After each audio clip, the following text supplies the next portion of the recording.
Morning. It's time for your verse and worship song for the day. So here we go. We are looking at First Corinthians. First Corinthians, starting chapter 15, verse 1.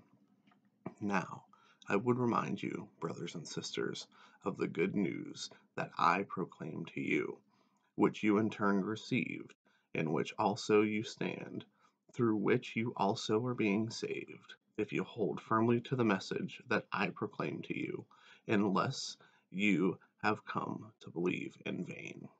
For I handed on to you as of first importance what I in turn had received, that Christ died for our sins in accordance to the Scriptures, and that he was buried, and that he was raised on the third day in accordance with the Scriptures, and that he appeared first to Cephas, then to the 12. Then he appeared to more than 500 brothers and sisters at one time, most of whom are still alive, though some have died.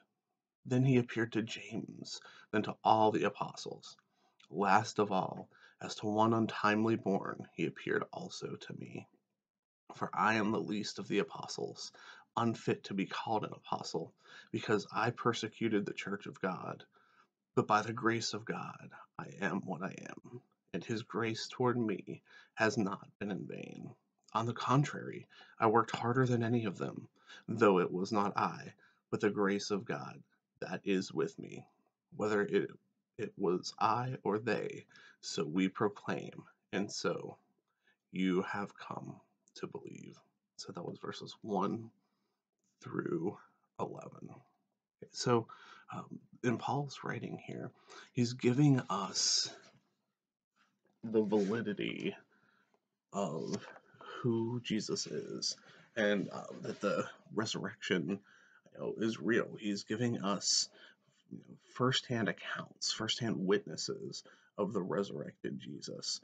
You have to think this is a letter written to the Corinthians from Paul. So for him to address this, there must have been people that were doubting the authenticity of the resurrection.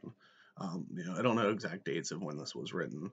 Obviously, it was within the generation of whenever Jesus had his resurrected ministry, as the 40 days that he spent on earth after his resurrection, because Paul is telling us that there are people that are still alive that can testify to seeing the living Christ, after the resurrection.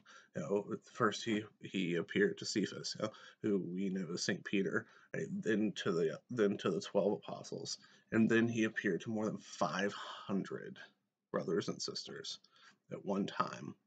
And that's who he's saying are still alive, and that those people can testify that they saw the resurrected Christ, that they saw him in flesh, walking among them.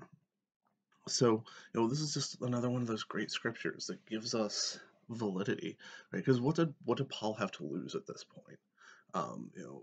Paul was in prisons, so he kind of didn't have that. He wasn't going to go to prison for writing these false things. But what's he doing? He's giving us the witnesses, saying that there are people that can still testify, besides just the 12, besides the people that Jesus was the closest to. You'd have to think that if there was going to be some kind of conspiracy, which a lot of people, these days that are non-believers will point to that and say, the disciples all conspired to say that Jesus was alive, or all these other theories or whatever or whatnot. But why would Paul in his public letter to the church in Corinth, say, hey, there are over 500 witnesses? So imagine if there's a murder trial going on at the courthouse, and the witness list comes to the judge, and it has 500 eyewitnesses on it.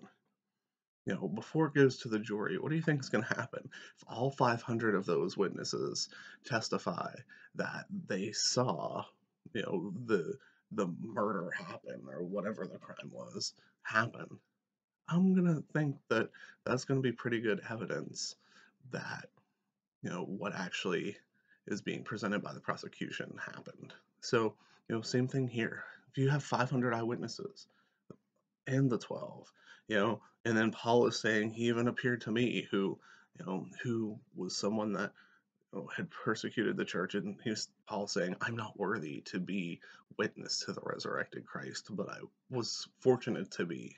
Um, so if he can use Paul in that way, if he can use, the testimony of 500 in that way, then there has to be some validity and some truth to what's going on and what's being said here.